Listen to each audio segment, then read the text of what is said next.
Situasi di Laut Tiongkok Selatan 2 tahun setelah putusan pengadilan arbitrase permanen PBB di Den Haag, Belanda belum menunjukkan tanda-tanda ke arah semua pihak yang berselisih menemukan jalan keluar. Malah justru sebaliknya menimbulkan ketegangan baru atas klaim dan tumpang tindih kedaulatan di Laut Tiongkok Selatan, khususnya di wilayah negara-negara ASEAN, dan diperkirakan akan menjadi salah satu pusat konflik baru setelah pasca Perang Dingin.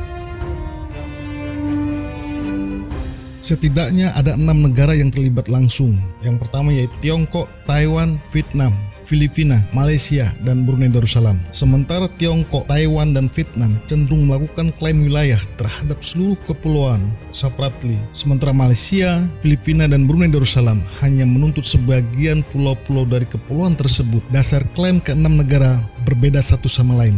4 negara melakukan klaim atas dasar historis, yaitu Tiongkok, Taiwan, Vietnam, dan Filipina. Kalau diamati, keempat negara inilah yang selalu saling provokasi dan terlibat insiden di Laut Tiongkok Selatan. Selain itu, 4 negara melakukan klaim atas dasar UNCLOS pada tahun 1982. Meskipun ada beberapa mekanisme dalam UNCLOS, hal ini sulit dilakukan karena 2 pihak lain, yaitu Tiongkok dan Taiwan, tidak melakukan klaim atas dasar UNCLOS. Taiwan juga tidak meratifikasi UNCLOS.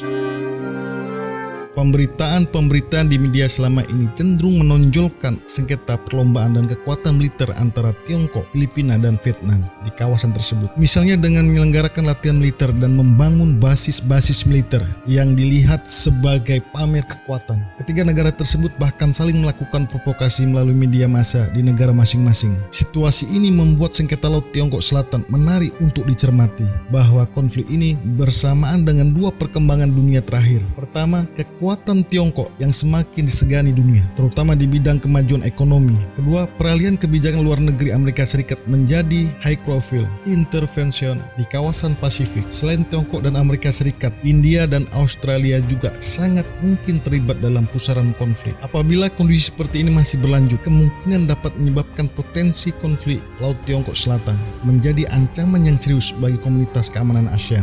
Pertama, masih ada negara-negara yang memiliki dan memilih reaksi dengan mempertimbangkan kekuatan militer yang dikhawatirkan akan menuju kemungkinan perang bersama. Kedua, ASEAN tidak mampu mencegah Filipina dan Vietnam untuk mengerahkan kekuatan yang dikhawatirkan akan mengarah kepada perlombaan senjata atau kemampuan militer yang ditunjukkan kepada satu sama lain. Ketiga, pihak-pihak yang terlibat langsung tidak mematuhi tata norma perilaku yang berlaku di wilayah Laut Tiongkok Selatan. ASEAN juga gagal bermufakat untuk satu pendapat mengenai kode tata perilaku atau COC di Laut Tiongkok Selatan dan pemberian sanksi bila terjadi satu insiden. Dengan demikian, sulit membayangkan komunitas keamanan ASEAN terwujud dalam waktu dekat. Rawannya situasi di Laut Tiongkok Selatan tersebut akan mengancam komunitas keamanan ASEAN. Pertama, mengganggu upaya penyebaran norma-norma ASEAN, seperti prinsip tidak memihak, tidak menggunakan kekerasan, dan tidak saling mengancam menggunakan kekuatan militer. Kedua, mengganggu upaya mekanisme pencegahan konflik agar semua pihak menahan diri dari segala bentuk kekerasan.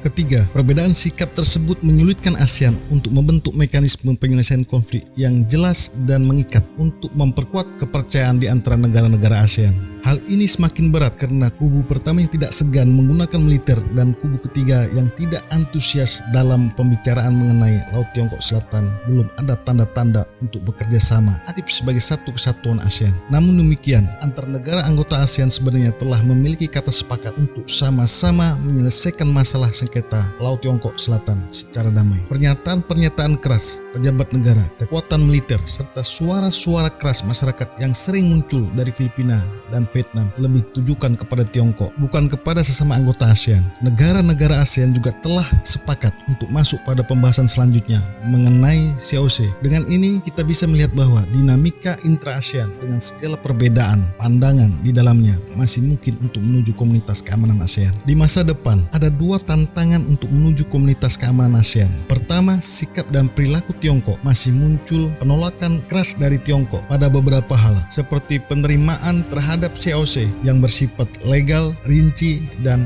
mengikat. Kedua, yang berkaitan dengan jabatan Ketua ASEAN. Misalnya saja pada tahun 2011, Indonesia yang menjabat sebagai Ketua ASEAN menjadikan masalah Laut Tiongkok Selatan sebagai prioritas utama keberhasilan. Indonesia sangat aktif mengusahakan masalah ini di level ASEAN, meskipun insiden-insiden yang melibatkan militer di kawasan sengketa masih terjadi. Setelahnya, jabatan Ketua ASEAN dipegang oleh negara-negara yang masuk dalam kubu yang tidak terlalu antusias dalam masalah sengketa Laut Tiongkok Selatan karena tidak memiliki kepentingan secara langsung di wilayah itu. Pada tahun 2012, Kamboja sebagai Ketua ASEAN ternyata berhasil didikte oleh Tiongkok. Pada tahun 2013, Brunei Darussalam yang menjabat Ketua ASEAN juga belum memperlihatkan perkembangan yang berarti mengenai Laut Tiongkok Selatan.